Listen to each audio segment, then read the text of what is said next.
오늘은 이스라엘 나라의 통일 비전, 이런 제목으로 공부하려고 합니다. 제목을 한번 따라 합시다. 이스라엘 나라의 통일 비전. 하나님은 이스라엘과 유다가 다 멸망해서 마른 뼈들처럼 되었다고 지적하고 계십니다. 그래서 에스겔서 37장에 보면은 에스겔이 하나님의 성령의 인도하심을 따라 골짜기로 갔는데 그 골짜기에 뼈들이 가득했다 그랬어요. 뼈들이 가득합니다. 완전히 뼈가 가득한 골짜기. 하나님이 에스겔을 보고 이 뼈들이 능히 살 수가 있겠느냐? 죽은 사람들의 뼈다귀가 흩어져 있는데 어떻게 살 수가 있습니까? 못 삽니다. 이렇게 대답도 안 하고 주께서 아십니다. 이렇게 대답을 합니다. 믿음의 사람은 주님이 주인이시니까 주님이 아십니다. 주님이 살리면 살릴 수 있다 이거 아닙니까? 그러나 인간으로서는 불가능하죠. 그럴 때 하나님께서 이 뼈들에게 내 말을 선포하라 그랬어요. 듣는 사람 아무도 없고 해골만 굴러다니는 골짜기를 향해서 설교했습니다. 에스겔이 하나님 말씀을 대언하니까 뼈들이 움직이기를 시작하더라는 거죠. 아유 참 무섭죠. 머리뼈가 데르르 굴러오고 어디서 팔뼈가 휙 날라와서 그냥 조립이 되는 겁니다. 그냥 우그락지그락 하면서 그냥 마치 로봇이 고장난 로봇이 다시 나사를 조고 조립을 하는 것처럼 그렇게 되는 겁니다. 그럼 하나님 말씀을 대언하니까 먼저 뼈가 딱 붙더니 그 다음에는 살이 오릅니다. 뼈에 갈비에는 갈비살 오르고 허벅지는 허벅지살 오르고 배에는 뱃살이 오르고 그냥 쫙 살이 오르더니 이 다음에는 또 가죽이 덮입니다. 그냥 가죽이 싹 덮이고 그러니까 그냥 영락없이 이제 사람이요. 아직까지 살아나지는 못했지만 영락없이 뼈가 변해가지고 사람의 모양이 됐는데 아직까지는 시체요. 뼈다귀가 가득한 게 무섭습니까? 시체가 가득한 게 무섭습니까? 빨리 대답하기. 상상을 해보세요. 뼈가 가득하면 이미 죽어서 바싹 마른 뼈가 됐다 그러면 좀 덜 무서워요. 그런데 시체가 가득하게 누워있으면 끔찍하지 않겠습니까? 그럴 때 하나님께서 에스겔에게 이 뼈들에게 또 설교하라. 무슨 설교하느냐? 이제는 말씀 설교가 아니라 성령 설교를 해라. 생기야 사방으로부터 불어와서 이 사망한 자들에게 들어가서 이 사람들을 살리라 그랬어요. 그래 바람 소리가 나고 하더니 막 하나님의 생기가 사방에서 바람처럼 확 몰려와서 죽어 있는 시체들에게 하나님의 생기가 확 들어가니까 이 뼈들이 눈을 번쩍 뜨고 다 일어나더라고요. 그래서 하나님의 군대가 되더라는 거죠. 이런 환상을 이제 본 겁니다. 하나님은 이스라엘 사람이나 유다 사람이나 본래 12지파는 하나님 택한 백성이라. 그 환상을 왜 보여줬느냐? 내가 택한 백성을 다시 살려낸다고 하는 하나님의 뜻을 보여주신 겁니다. 사람들이 볼 때는 뼈다귀가 돼가지고 희망이 없어. 그러나 하나님의 말씀과 하나님의 생기, 성령이 들어가면 살아난다는 거예요. 오늘날도 영적 원리가 똑같습니다. 마른 뼈와 같이 절망과 그리고 희망이 없는 인간이라도 하나님의 복음의 말씀 듣고 하나님의 성령 받으면 번쩍하고 일어난다 이 말이죠. 그래서 민족 부활의 비전을 먼저 보여주시고 그 다음에 이제 오늘 보여주는 것은 뭐냐 하면은 이스라엘 나라의 민족 통일에 대한 비전을 하나님이 보여주시는 것입니다. 통일에 대한 비전을 보여줍니다. 하나님은 그 백성들을 다시 살려내실 뿐만 아니라 어엿한 하나의 왕국으로 또 하나의 왕국으로 다시 그들을 살려가지고 영원히 멸망하지 않는 왕국이 되도록 하겠다는 겁니다. 이제 그런 비전을 하나님께서 보여주시는 것입니다. 그래서 하나님의 큰 계획과 목표가 무엇이냐? 그건 바로 통일 왕국의 비전인 것입니다. 하나님께서 큰 비전을 보여줍니다. 통일 왕국의 비전을 보여줍니다. 그래서 그때 보여준 그 비전 가운데 막대기 둘을 가지고 백성들에게 알려주라고 하나님이 말씀하셨습니다. 에스겔 37장 16절과 17절을 다 같이 읽어봅니다. 인자야, 너는 막대기 하나를 가져다가 그 위에 유다와 그 짝 이스라엘 자손이라 쓰고, 또 다른 막대기 하나를 가지고 그 위에 에브라임의 막대기 곧 요셉과 그와 이스라엘 온 족속이라 쓰고, 그 막대기들을 서로 합하여 하나가 되게 하라. 너의 손에서 둘이 하나가 되리라.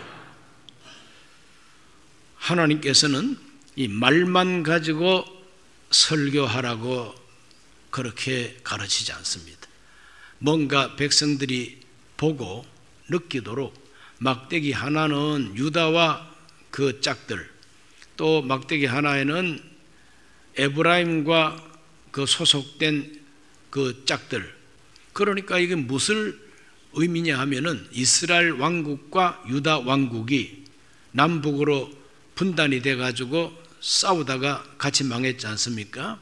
그러니까 두 동강이 난 이 막대기를 두 막대기로 상징을 해가지고 유다라 쓰고 이스라엘이라 쓰고 이래가지고 두 막대기를 선지자가 한 손에다가 잡으라는 거죠. 꼭 접착제를 붙이는 것처럼 이 두 막대기를 한 손에 잡으라는 거예요.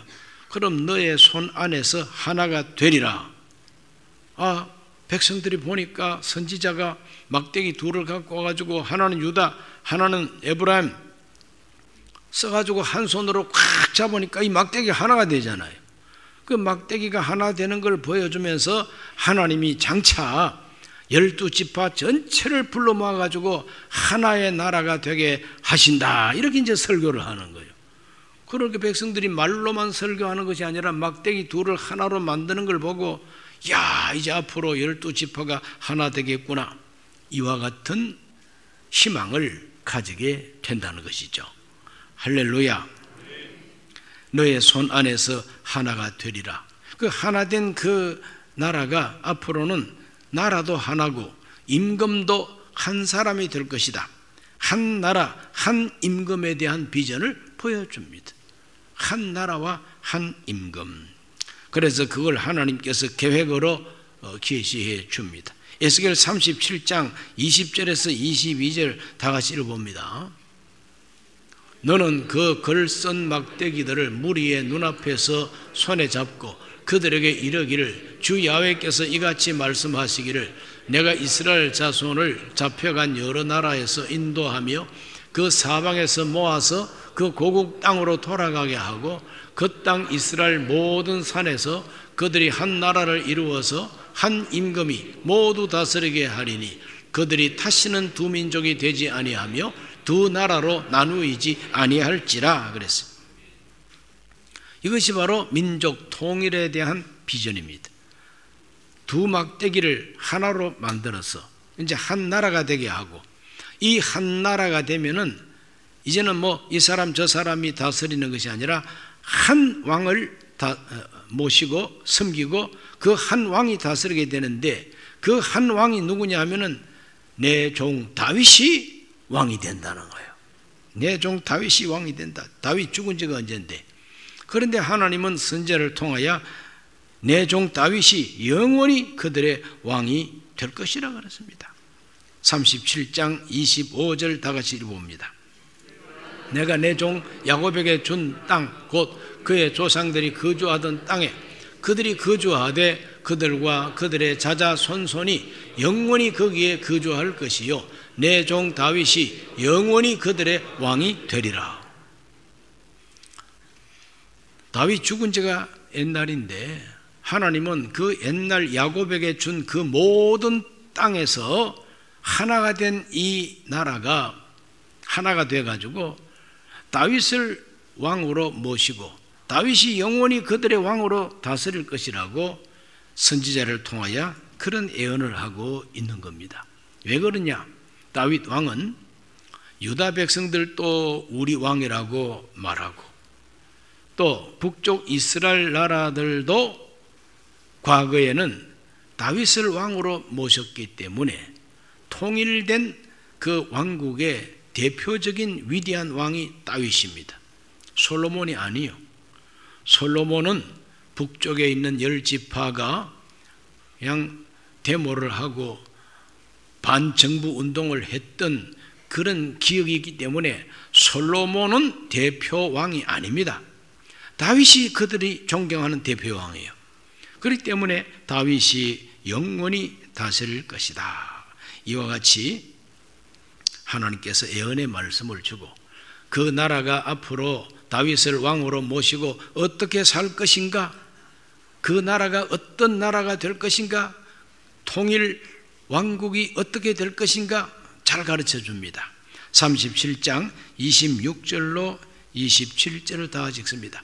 내가 그들과 화평의 언약을 세워서 영원한 언약이 되게 하고 또 그들을 견고하고 번성하게 하여 내 성소를 그 가운데 세워서 영원히 이루게 하리니 내 처소가 그들 가운데 있을 것이며 나는 그들의 하나님이 되고 그들은 내 백성이 되리라. 자, 방금 읽은 이 말씀대로 되면은 행복한 나라입니까? 불행한 나라입니까? 화평의 언약을 준대요. 화평의, 전쟁이 아닙니다. 평화의 언약을 하나님이 주신다는 거예요. 그리고 그 평화의 언약이 영원한 언약이 되게 한다는 겁니다. 영원한 평화입니다. 영원한 평화. 견고하고 번성하게 해 주리라. 내 성소가 그들 가운데 영원히 함께 하리라. 자, 이건 정말 참 요즘 흔히 말로 듣도 보지도 못한, 한 번도 경험하지 못한 왕국입니다. 이스라엘 나라가 얼마나 전쟁을 많이 하고 불행했습니까? 그런데 하나님이 평화 언약을 영원히 견고하게 하고 하나님의 처소가 언제나 그들 가운데 있어서 견고하고 번성하게 해 줄 것이다.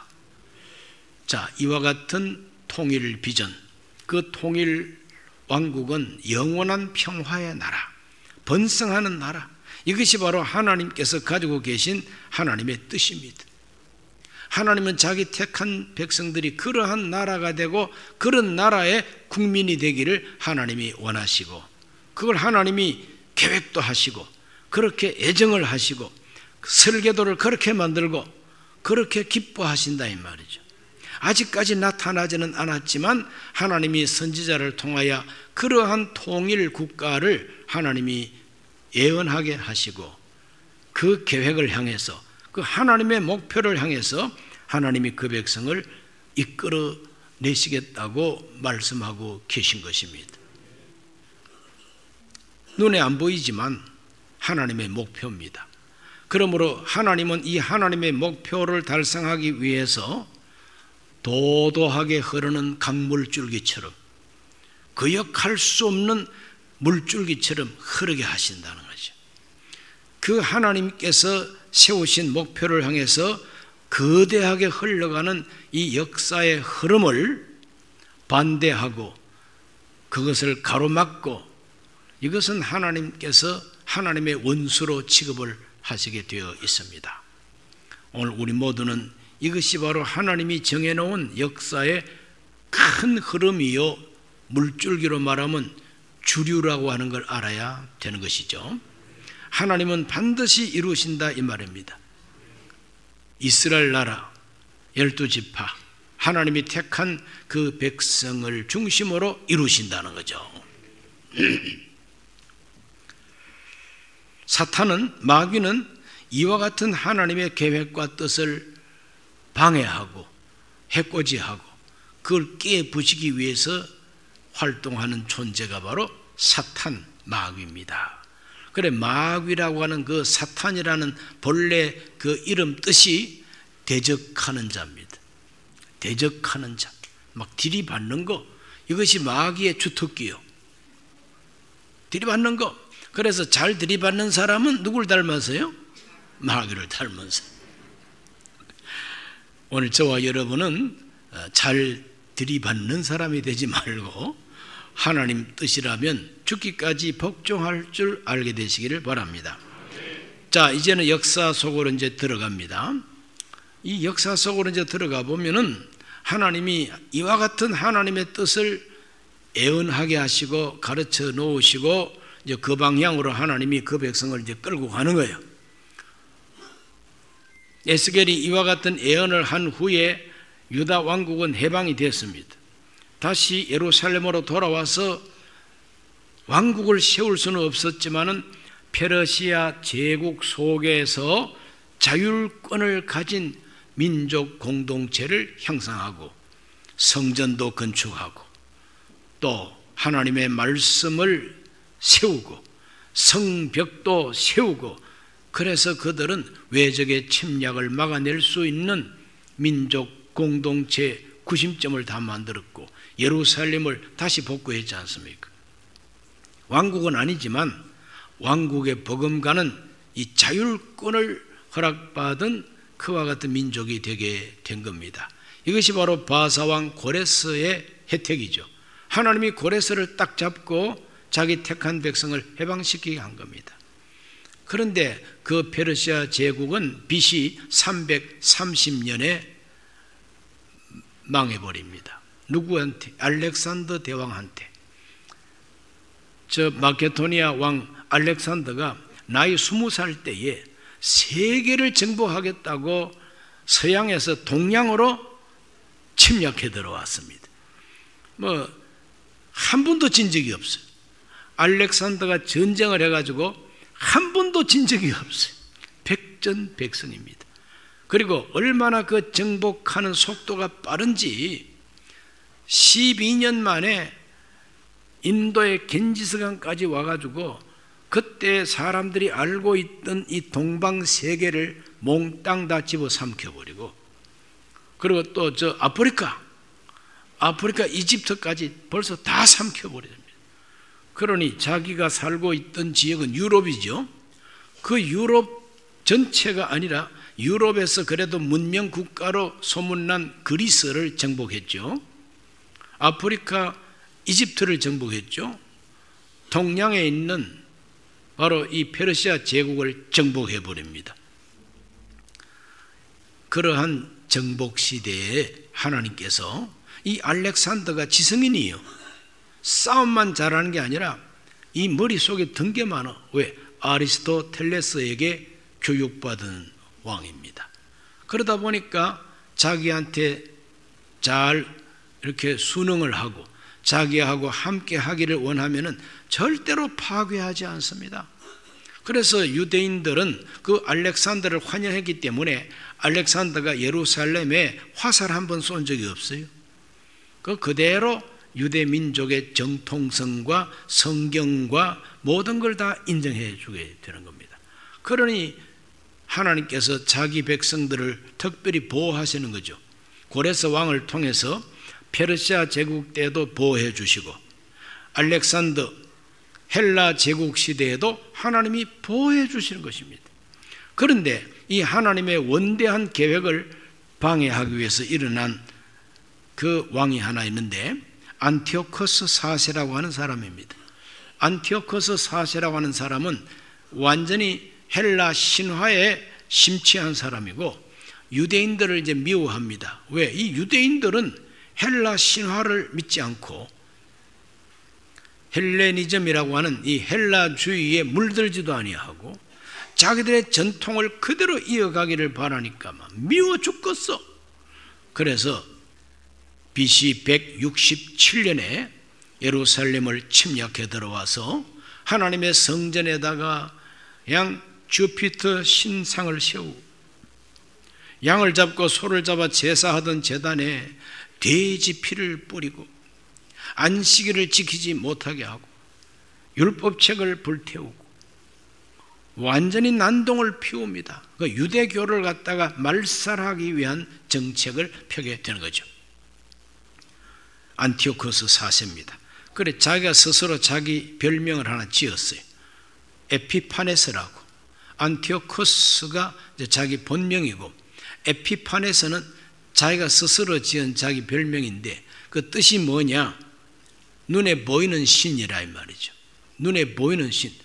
눈에 안 보이는 신이 아니라 나는 눈에 보이는 신이다. 나를 신으로 섬기라 이 말입니다. 황제 우상 숭배가 바로 그때 이제 등장하는 거죠. 나를 숭배하라는 겁니다. 그래서 유대인들이 이것에 대해서 반란을 일으킵니다. 반란 일으킨 것이 바로 BC 167년입니다. 마카베오 반란 운동이라고 그럽니다. 64년까지 3년 반 동안 마카베오 반란 운동이 일어나가지고 아주 그냥 기적적으로 하나님의 도우심으로 안티오코스 부대를 다 물리치고 쫓아냅니다. 그래서 다시 성전을 깨끗하게 이제 하는 것이죠. 자, 이와 같이 유대 독립전쟁에서 성공하게 하셔서 하스몬 왕가라고 하는 바로 제사장들이 왕이 되는 시대가 있었어요. 그와 같은 시대를 하나님이 이제 허락하시는 거죠. 안티오코스 4세는 바로 사탄의 모형인 것입니다. 그 유대인들을 그렇게 지독하게 박해를 했어요. 그럴 때 수많은 사람들이 이 에피파네스를 보고 에피마네스라고 욕을 했습니다. 에피파네스는 눈에 보이는 신인데 에피마네스가 되면은 미친놈이라는 뜻입니다. 그러니까 신이 미친놈이에요. 에피파네스 그러면은 이거는 나타난 신인데 에피마네스 그러면 이거는 미친놈이 되는 겁니다. 그래서 자기는 스스로가 에피파네스라고 자랑했지만 민중들은 저놈은 미친놈이다 이래가지고 에피마네스라고 불렀다고 하는 재미난 기록도 있습니다. 이렇게 하나님은 자기 백성들을 그 환난 속에서 지키고 보호하여 주셨던 것입니다. 두 번째는 예수님이 탄생할 때 있었던 헤롯 왕. 이 헤롯 왕이 하나님의 계획을 차단하려고 애를 썼지요. 마태복음 2장 16절 다 같이 읽어봅니다.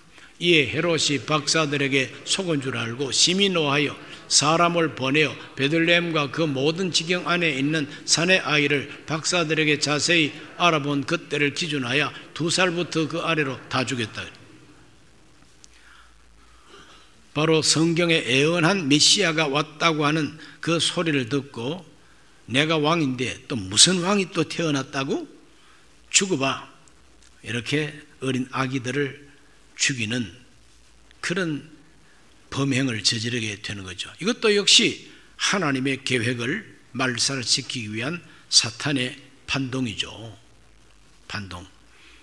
그러나 헤롯은 죽고 하나님의 계획은 계속 되었던 겁니다.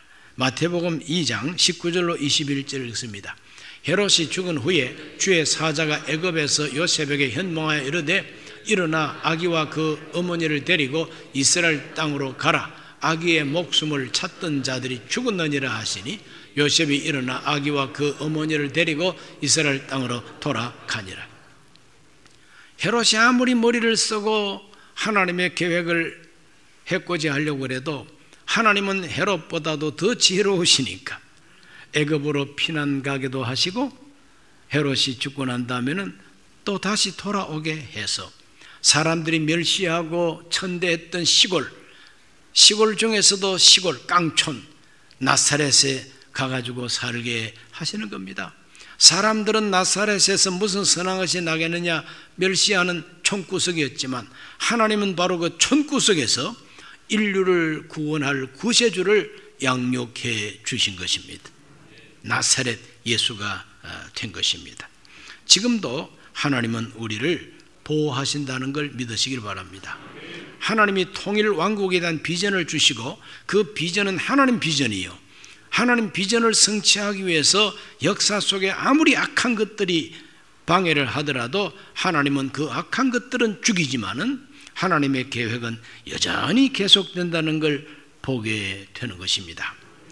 그리고 예수님은 나이 30세에 공적인 공생애를 시작했지만 3년 만에 십자가에 못 박혀 죽습니다.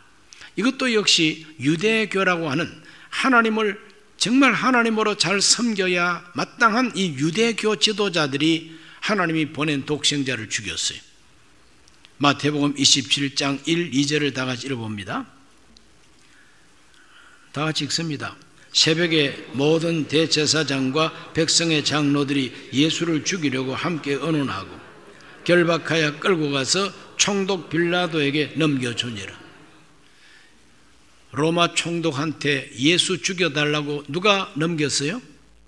제사장들이, 유대교 지도자들이 하나님이 보낸 독생자를 죽여달라고 빌라도에게 넘겼다 이 말입니다.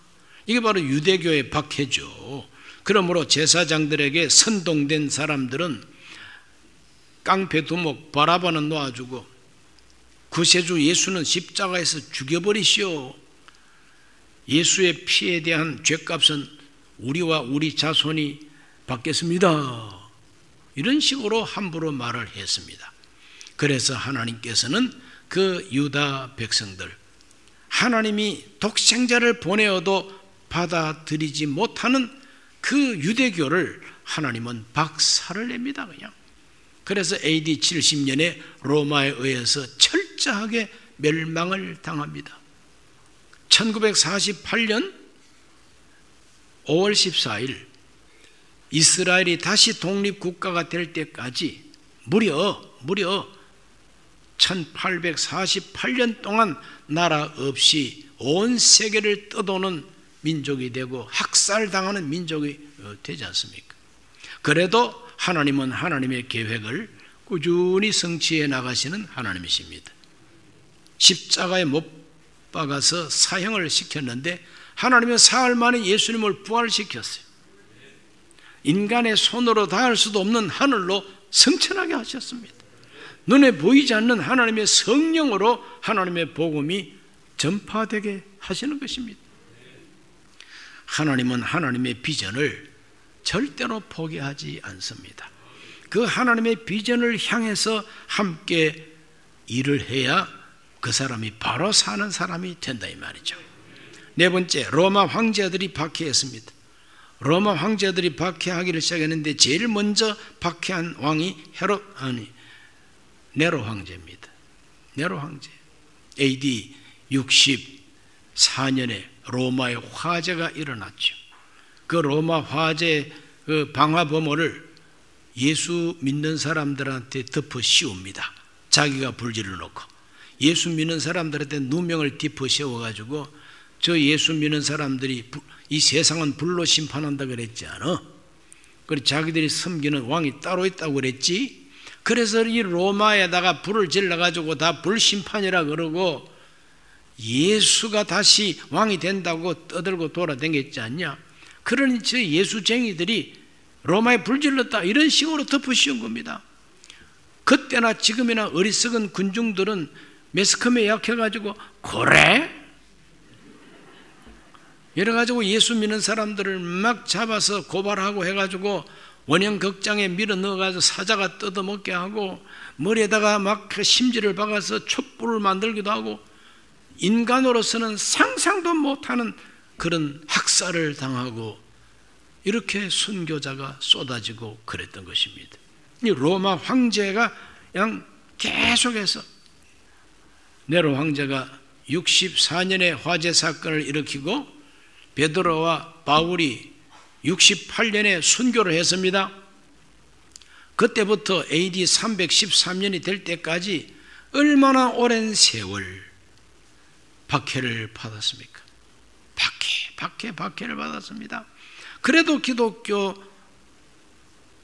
신앙과 예수 믿는 사람은 없어지질 않습니다. 없어지질 않아요. 결국은 황제가 손을 들고 나도 예수 믿어야 되겠다 이렇게 된 것이 바로 로마 캐토릭이 국교가 된 원인이 바로 여기에 있는 것이죠. 하나님의 비전은 절대로 포기되지 않는다 이 말이죠. 네로 황제뿐만 아니라 로마 황제가 대를 이어가면서 박해를 해도 로마는 망할지언정 하나님의 계획은 망하지를 않는다는 거죠. 요한계시록 18장 1절로 3절을 다 같이 읽습니다. 이 일 후에 다른 천사가 하늘에서 내려오는 것을 보니 큰 권세를 가지는데 그의 영광으로 땅이 환하여지더라. 힘찬 음성으로 외쳐 이르되 무너졌도다 무너졌도다 큰 성 바벨론이요 귀신의 처소와 각종 더러운 영이 모이는 곳과 각종 더럽고 가증한 새들이 모이는 곳이 되었도다. 그 음행의 진노의 포도주로 말미암아 만국이 무너졌으며 또 땅의 왕들이 그와 더불어 음행하였으며 땅의 상인들도 그 사치의 세력으로 치부하였도다 하더라. 그랬어요. 온 세계 보물이 모이고 온 세계 권력가들이 모이고 포도주를 흥청망청 마시고 음행하고, 이것이 바로 뭡니까? 바로 현대 타락한 인간의 문명과 문화를 두고 하는 말입니다. 큰 성 바벨론은 바로 이 세계 핵심 권력 도시죠. 그때 당시에 세계 핵심 도시가 로마 아닙니까? 무너졌도다 무너졌도다. 큰 성 바벨론이 바로 로마가 망할 것을 예언하고 있는 거예요. 로마가 망할 것을 예언하고 있고, 또 장차 적그리스도의 왕국이, 적그리스도의 패권이 망할 것을 예언하고 있는 예언이다 이 말이지. 그러나 하나님의 비전은 절대로 폐하여지지를 않습니다. 그래서 그 하나님의 비전이 마지막으로 완성되는 때가 언제냐? 주 예수 적공중 재림하시고 이 세상을 심판하고 새 하늘과 새 땅이 이루어지는 것이 하나님께서 에스겔에게 보여준 통일 왕국의 비전인 것입니다. 이렇게 하나님의 비전은 영원합니다.